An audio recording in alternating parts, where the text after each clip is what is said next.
Okay, here we are. Welcome back, Greg. Hey, how you We are doing? live again, the Healthier Ever After podcast, brought to you by supportmyweightloss.com. Yeah. So let's get started. Today we want to talk about, we've been talking a little bit for a couple of weeks about medications, about supplements last week, and that's really good stuff. Maybe tonight we take a step back and as people are kind of evaluating that stuff, talk about why weight loss is hard. Yeah. Right. I mean, we're talking about like ways to support your weight loss, but sometimes the real question is like almost like before that, why is this so hard? Why is this so difficult? Yeah. So let's get into it. Before we get started, reminder that everything we talk about here is for informational and educational purposes only, not intended to replace advice from your personal licensed medical provider. Please seek their care and advice before starting any weight loss program, supplement, medication, or other health program. Yeah. Maybe we are your healthcare provider. And if that's the case, then seek our advice individually. right. Individualized medical care by your provider is what we recommend, even if it's us, and not through this medium. Yeah. But we do have some important things to talk about, and weight loss. Again, I think you mentioned this last week on the people that come to the clinic. They come and they're like, I need medical help with my weight loss program. None of those people saying, hey, I've never tried this before. Yeah. Right. It's always, I've been trying this for years. There's a good chance. And it is hard. Yes. And I'm never going to be a success. Agreed. If you're watching this podcast, there is a very good chance you have tried several fat diets. You've tried, you're probably not just randomly coming across this podcast and really need no assistance or help, or you still have an app on your phone that counts your macros. Right. You know your Weight Watchers login. Yeah. You know whatever it is, right? All the things, which is great. Great. They help a lot of people. Yeah. Lose weight that they can gain back. The real question we're posing for today's episode, what we want to kind of dive into, these episodes aren't way long. We obviously know that you have a busy life and we want to keep these short, concise, but informational, is really, why is weight loss so hard? Why does it make sense? Why is it so hard? If naturally I'm supposed to be at a certain BMI, why is it so difficult to lose weight? Why can't it be ideal to be at my ideal weight? Yeah. And just easy, right? Yeah. Why does your body keep on making you hungry when you don't want to eat anymore, but yet you're still hungry? So you do. Right. It's frustrating. We're going to dive into a little bit of that. Food goes somewhere. Yeah. It's weird. Your body takes it and puts it places. Yeah. It's really annoying. Yeah. Right. So yeah, let's dive into that. So that's really the question that we wanted to start with, is really, why is weight loss so hard? If starts in your brain. It does start in your brain. And really at the end of the day, it starts even at the simplest part of your brain, the part of your brain that's just trying to keep you alive. When you think about weight loss and why it's so difficult, is because your brain's not wired. It doesn't care if you're slim. It doesn't care if you can fit in the jeans you like. Your body really is designed to keep you alive. That is how the human species has. And that part of your brain is not smart. No, it is. It thinks it's either you're dying or you're still alive. It's primal. It's functioning on basic instincts of survive and keep the species alive, keep me alive. And so when you think about it like that, when you break everything that your body's doing down, why is your hunger so high when it shouldn't be? You've got plenty to eat. Why do you feel the way you do in terms of all that? Why do you store so much? If you're over storing, why would your body keep on doing that? And the truth is that your body doesn't know. Your body has no clue that you have food readily available. Your body really has no clue that we're not living in caveman days, that we're living in 2026, and that you have a pantry full of food. Your body has no clue. And so your body's going to do what it thinks is best to keep you alive. It has no idea. The only idea that it has is what's happening on the inside. Yep. Right. It has no idea that there is DoorDash or a pantry full of food or a refrigerator. All those things. It knows what is in me right now and what's happening with my physiology right now. Yep. Right. And it's really biological. I mean, the reason we gain weight is biological. It's not a flaw. Yeah, there are things that we can work on, right? We develop habits with weight as much as we do anything else that can form habits. But in most cases, it's biology. You and we all have different genes and different life experiences and different even financial resources, and really we were all raised in a different way, and so you're going to have those different lived experiences. But to summarize it, it's really biological. Okay. Yeah. And so why does your brain fight weight loss? Well, and it makes it sound like you're fighting your own biology and you're fighting physiology, and that's really not what we're hoping to do. Yes, in a sense that's true, Sure. but we also want to make your biology work Yeah. better for you, and part of that is you got to fight your brain a little bit. Yeah, you do. And it's really because if food wasn't abundant, right? The reason our bodies are made this way, the reason why humans have been able to survive from caveman days until this point is because of, whether you believe by intelligent design or whatever you believe, a Big Bang theory, either way, the reason why the human species has been able to thrive and be where we're at is because of those survival instincts we have built into us. We know that right now food is not difficult to get for the most of the world. And so why does your body keep on storing it away? Well, your body doesn't know that you have food readily available. So your body's going to constantly keep you searching for that next food, searching for that next thing to be able to feel that, because it doesn't know when we're going to run out of food. So what does your brain do when it senses that you are starving it? Well, we start decreasing calories. So of course your body's in this state of, we can't find food. Panic. Yeah. I can't find food. So what is it going to do? It's going to increase the hunger hormone. You're going to end up starting to feel hungrier more often. Even if you're like, geez, I'm getting plenty of calories. I started taking that multivitamin. I feel like I'm nutritionally sound, and getting my protein and getting my water and everything else we've talked about. There, in a lot of cases, you can still feel a lot more hungry, especially initially as you're adapting, and your body went from, maybe you were getting 3,000 calories a day, and now you've dropped down to closer to 1,800 calories a day. And so what does your body do? It hits the panic button. It goes into complete panic mode and starts saying, I don't need to burn 3,000. I need to burn less. Yeah. I need to drive slower. Yep. Right. Yeah. And so your metabolism, actually, your body adjusts that to some extent. Truly. Your body is, once again, about survival. So your body is going to take down your metabolism, even if it's for a short while, and just try to slow everything down. I mean, you go from this V8 high octane engine of just really being able to, you're getting all the calories you need, you have plenty of excess, to going into, eco mode. Have you ever driven your vehicle in eco mode? It's obnoxious, but your body does that for you. Right. And it's by design to try to keep you safe. Yep. With no recognition that you are just trying to be healthier, get slimmer. That food's in excess, your body does not. Yeah. So it essentially sends off alarm bells. Yeah. Okay. So what do you do about it? Well, I mean, that's a good question. And so, that's why making subtle changes is really key. I mean, when we talked about our wellness plan originally, I mean, you start making massive changes. We do a 25% rule, but imagine you do 50% of that. Maybe it's a bigger alarm. I mean, you're going to set off all the alarms, right? Yeah. So you might lose weight really quick initially, but all of a sudden it's going to come to a halt. Right. And what are you going to do? You're going to be hungry, and your body's going to put you into complete panic mode. You're going to shut down that metabolic rate.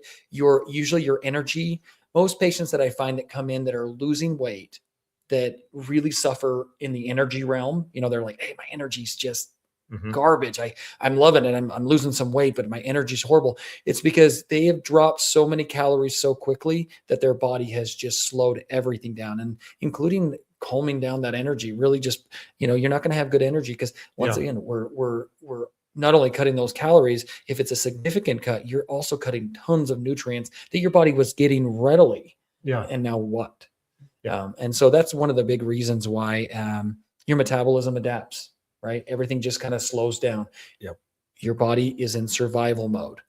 One of the best things you can do to keep it out of survival mode is making sure it sounds like you're going away from what we're telling you, which is cut your calories, but you need to just cut them much slower to not put your body in such a state that you're in complete survival mode.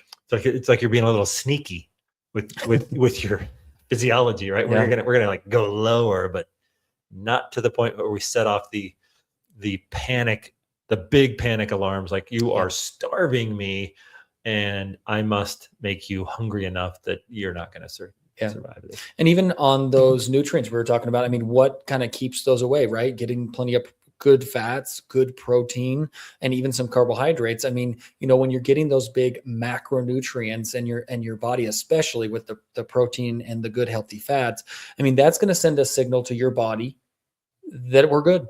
We're getting what we need. Your body knows what it needs to survive. As long as you're putting that in place, in many cases, your body will keep the panic alarms at bay, or it'll be much more subtle kind of hunger, as opposed to feeling ravenous and feeling like, my goodness, I'm starving.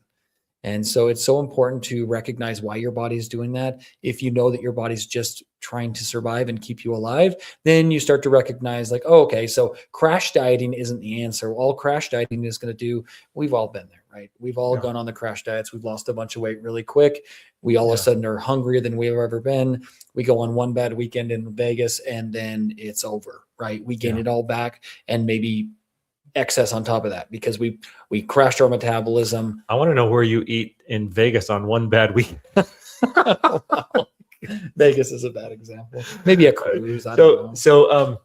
So we're talking about that. I think just as we mentioned this, it's worth noting that the biggest help in this is being aware. It's just the awareness of this is what's happening. That's your body's going to make you feel this way. Be prepared for that, and be ready to respond to that. Because there's no way through it.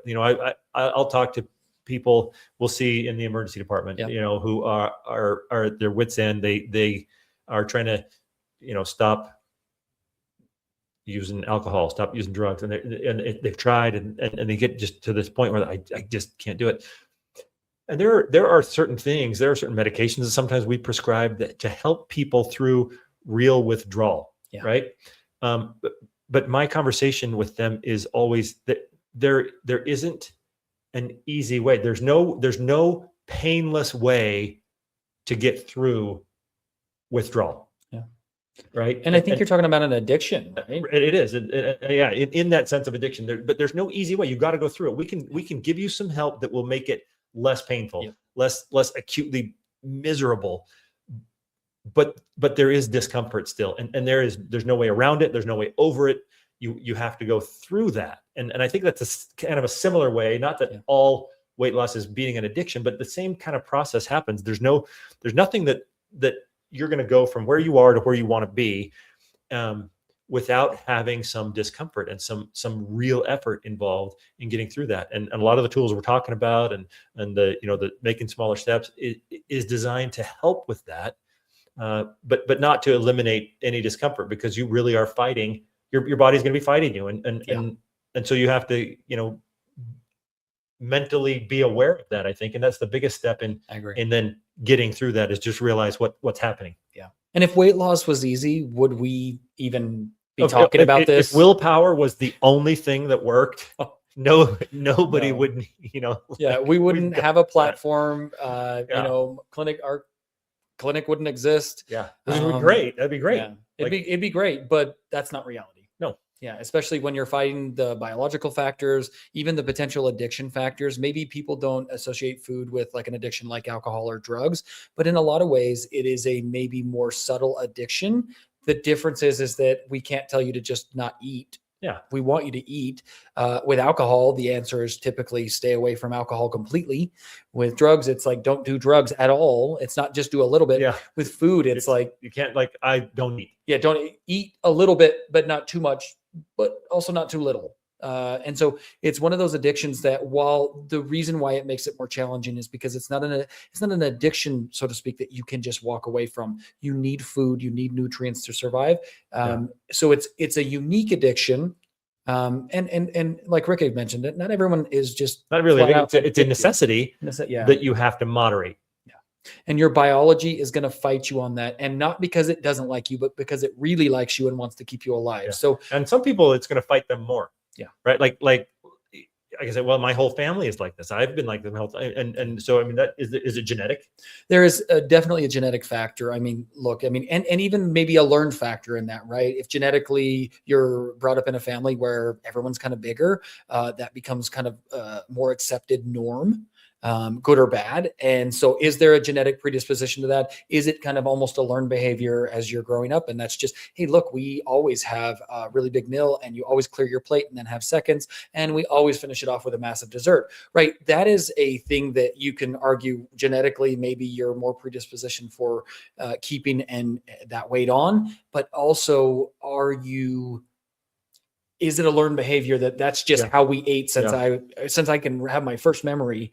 It was clear your plate, have seconds. 100%. I can't tell you the number of starving children in other countries that I heard about that somehow would be helped if I ate all my food on my plate. Who hasn't heard that one, right?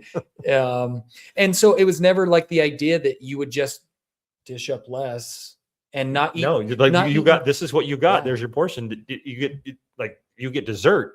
Yes.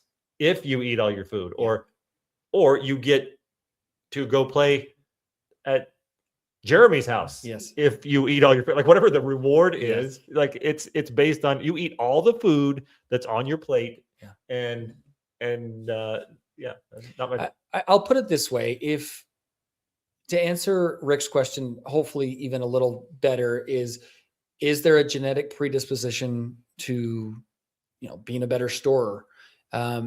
Yes, the answer has to be yes. And the reason the answer has to be yes is because if you could put 5 people on the same diet, and out of all those 5 people, same exact diet, even if you want to do an exercise regimen or whatever, but let's say that every other factor is the same. Their age is the same, gender is the same.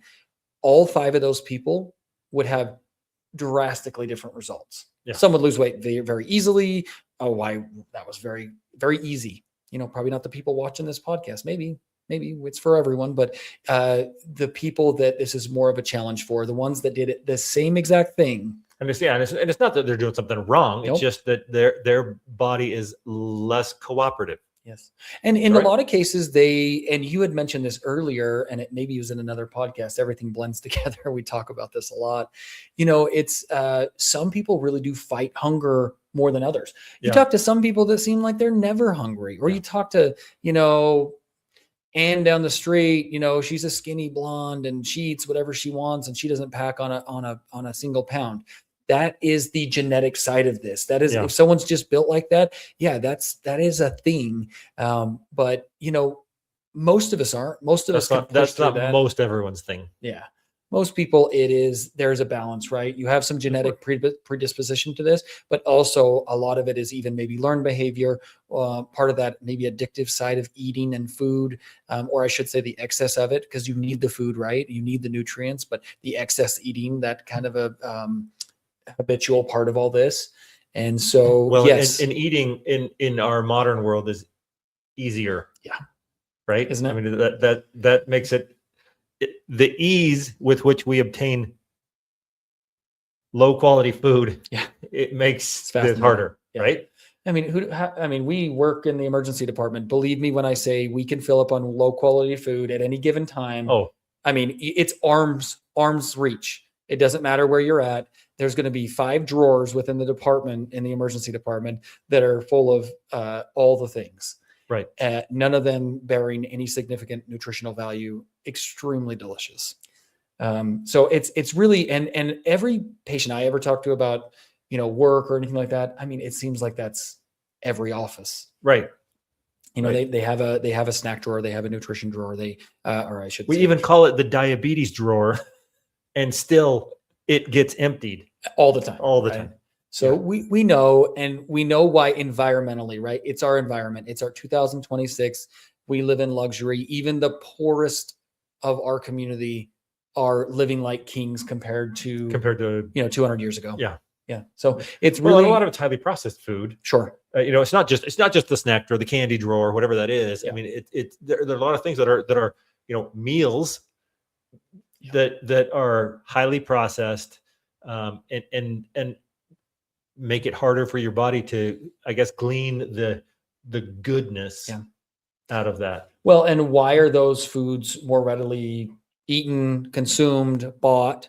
Because they're easy, right? They're You don't easy. have to make anything. You don't have to, how many of us are so busy and have kids and lives and jobs and all these things. I mean, it's so easy to just grab something that's been processed in a package, Heat it up and eat it. and you're done. Yeah. So it's such an important thing. The other thing that a lot of times goes into this day and age is stress, right? Like how many people are in a state where they're just in this state of stress, and how that is really just impacting their stress eating. Stress is going to increase cortisol levels, which your body Right. understands as, can we find food, shelter, water? So automatically your body's going to be more prone to saying, like, telling you you're hungry when you just ate an hour Go later. hunt, go fish, go gather, Yep. and eat it. And eat, because you're stressed. We don't know why. It must be because you need calories. You need something. That's what to your eat. brain is going to tell you. And so, but can we sit here and tell you just not to stress? Is that a reasonable expectation? Probably not. Now, if you can, great. Lose the drama, whatnot. That'll help you with your weight loss. But at the end of the day, most of us are going to have natural stressors that just come along with life. Recognizing, I think Rick made a really good point in that, recognizing why you're feeling this way. Mm-hmm. Oh, I had an increased stressful week at work. Yeah. It was just really bad. Why am I so hungry? When you start recognizing these things that will make the biological body of yours just naturally release more hunger hormone and make you hungrier, then you can start to see those signs and hopefully get ahead of them, right? Yeah. Well, and even make a conscious decision, like, wait, hold on a second. I'm not going to let that primal part of my brain drive my actions right now. I'm aware of it. I feel the hunger, but I recognize that I am not starving to death. I'm going to make a conscious choice. And I mean, that's the intent, right? Is to get your conscious brain aware of this battle. Yes. And then make decisions that get you through that without just indulging in whatever. And I think that's where I believe it was the second podcast we did when we had a special guest. That's been our first and only guest. Yeah. Well, I mean, I think that's where the mindset comes in, right? That's such a good episode. Yeah. We got to have her back on again. Yeah, we'll have her back just to kind of rehash the mental game, because it is really an important part of this. Especially when the mental game, in terms of fighting some of your biology, right? When the biology is telling you eat, and better, right? Because you have that frontal lobe that really has that higher level of thinking, which we're lucky. Maybe in some cases, I guess we're lucky we have that next level of thinking. That does sometimes makes things more complex, right? Because you're not just following biology. You have to have that higher level of thinking, take advantage of that, get in that mindset, like we talked about in episode 2. And once again, we should have her back on to really reemphasize some of those points, because that was so helpful. And, so that's a big one, is that start recognizing the signs of when you're like, oh, I get it. Every single time I get stressed at work, all of a sudden I'm heading over to that diabetes drawer that we call it in the ER. I mean, start to recognize those little cues that your body gives you. And then that can give you an idea of like, okay, nope, I'm going to go drink some water. I'm going to go grab a protein shake. I'm going to feed that, but I'm going to feed it with something good. I'm not just going to go grab cookies. Right. Yeah. And being aware of that and recognize that if you're struggling with weight loss, it's not because you're failing at something. It's not because you lack discipline. It's just a lot of times you're working with and fighting with biology that you may not understand. That's what we're kind of trying to talk about, I guess, here, is just make you aware of that's going on. And so you can make some conscious choices and control that process that goes on in your brain. Yeah, I totally agree. I think just being aware of this and knowing the kind of, for lack of a better term, triggers that you feel like, hey, those are the things, like when I get like this, the hunger kicks way up. That's a good opportunity to hopefully avoid those situations. But when you can't, know why you're feeling that way, recognize that, and then try to take action in a positive way, and then getting that mindset right to where you're like, hey, look, I'm not a person who just goes right to the candy drawer the second stress hits. I'm a person who can think through this, that can push through some of these innate feelings of hunger and recognize that I'm going to go put good stuff in my body because that's actually going to fill a need, Right. not Sour Patch Kids. They're fantastic, but they will fill zero nutritional needs. But your body can put them somewhere. Yes, they can. They will put Sour Patch Kids somewhere that your clothing is already tight. Yes, and it's not fun. Yep, you'll store it right in that one spot you just didn't have any. You know, your body defends storage of fat more than it does losing fat, right? I mean, it's going to defend that, and it's funny because you're like, well, yeah, but doesn't my body know that like what my ideal weight is? No, it doesn't. It knows what your current weight is, and it thinks that's what's normal, right? So it gets used to where you're at, and says anything less than this is dying. Like it's moving towards death. Yes, I must stop this. Yeah, because that's what your body associates with it, right? You're going to starve. System. You're going to starve. You're not eating enough calories. So being aware of that helps. I think that's a good point. You know, obviously pointing out the fact that your body will defend its fat stores. It's like you defending your bank account. That's, I mean, that's its storage. I mean, that's its bank. That's where it draws. If you don't not getting any food, your body draws from the storage. If your external sources of food, of which your brain is unaware, your innate primal brain, cease. Yeah.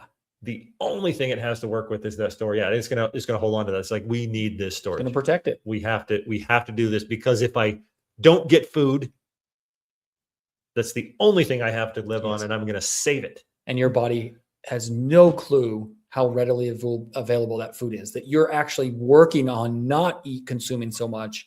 Your body cannot have a clue about that. It doesn't know. Those two systems are separate for a good reason. Yeah. It's awesome. Wow. Okay. That's good. Like, I don't know if we have any other cool snippets and stuff, but things just to be aware of. It really is, success in this is a long-term process that that's why we talk about yo-yo diets, right? I'm going to lose fast.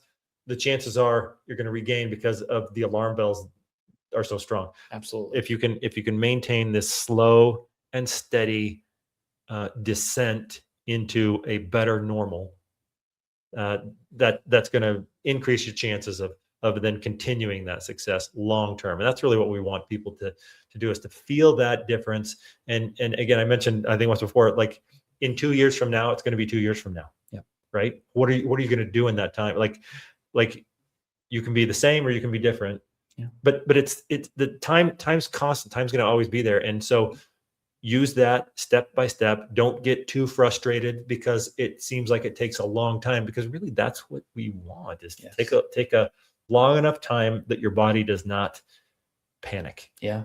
And you brought up a point right there, and I know we're kind of finishing up, but really, and we'll talk about more about plateaus and things like that, but why do plateaus happen? Yes. So that's a whole nother thing. But it is part of that biology. If you think about why plateaus happen, and we're telling you, your body goes into panic mode, you drop down your metabolic rate, now you get a plateau. Now, if you recognize why your body's doing that, all of a sudden the plateaus make sense, right? We want this linear descent of weight, right? We want this big slide. We think we should go down to, I lost 2 pounds a week, 2 pounds a week, 2 pounds a week, 2 pounds a week, 2 pounds a week. And then all of a sudden for 4 weeks, I've maintained and I'm doing all the same things. Yeah. And that is your biology fighting you a little bit, not because it doesn't like you, but because your body is just trying to keep you alive, survive, make sure that you have the food and the nutrients. All right. Next week we talk plateaus. How about that? I love plateaus. Let's talk about it. Because it also doesn't mean nothing's happening. Yes. Right. Because when we talk about a plateau, we're talking about the number on the scale. Really, that's what comes out, like, oh my gosh, I've done so well, and now I've stayed the same. But a lot of the time you haven't stayed the same. Your composition changed. Okay, next week we're good for this week. Keep your brains healthy, and man, plateaus get me super excited because everybody runs into that. Everyone does. It's we'll hit plateaus hard next week. We'll just talk about plateaus so we can dive in there a little bit, and not stay sometimes we keep it pretty surface, but we'll always dive back into the subjects that we cover and deeper. And I think plateaus is one of those ones that we could talk about for 30 minutes. or longer. Or way longer. All right, well, that's good. We really appreciate anybody listening in. Hopefully it's helpful. But we really do want you to be healthier ever after. To that end, please seek the advice and counsel of your personal health care provider. What we discuss here is intended for general information and education, and certainly not intended to replace your personalized medical care. So please consult with your physician or qualified healthcare provider before starting or changing any medication, supplement, or health program, especially if you have underlying medical conditions. With that said, we are excited. I'm excited for next week all of a sudden because plateaus are awesome. Yeah, let's do it. All right. Okay.